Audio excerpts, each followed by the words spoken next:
চমক দেখিয়ে টি-20 বিশ্বকাপের শুরুটা দারুণ করলেও এখন বেশ বিপদেই আছে স্বাগতিক যুক্তরাষ্ট্র।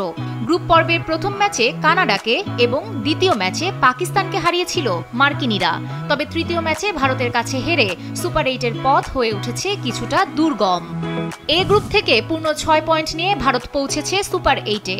যুক্তরাষ্ট্রের পয়েন্ট 4, পাকিস্তান ও কানাডা সমান 2 পয়েন্ট নিয়ে যথাক্রমে 2 ও 3-এ আছে। আর আয়ারল্যান্ড কোনো পয়েন্টই পায়নি এখনো।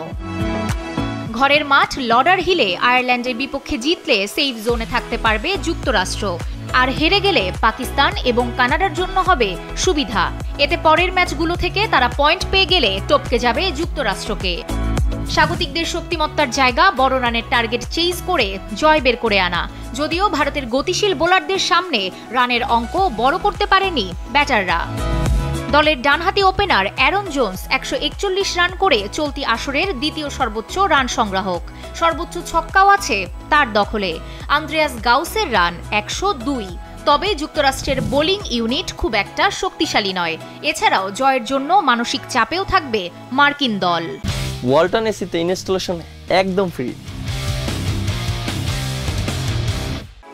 আয়ারল্যান্ডকে তাই এই সুযোগগুলোই নিতে হবে। যদিও আইরিশরা 2 ম্যাচ হেরে 1 পয়েন্টও অর্জন করতে পারেনি। ব্যাটিংয়ে নেই ঝাঁজ, পাশাপাশি বোলাররাও বেশ খরুচে ওভার খেলছেন। সব মিলিয়ে আয়ারল্যান্ডের চেয়ে যুক্তরাষ্ট্রই এই ম্যাচে বেশি ফেভারিট।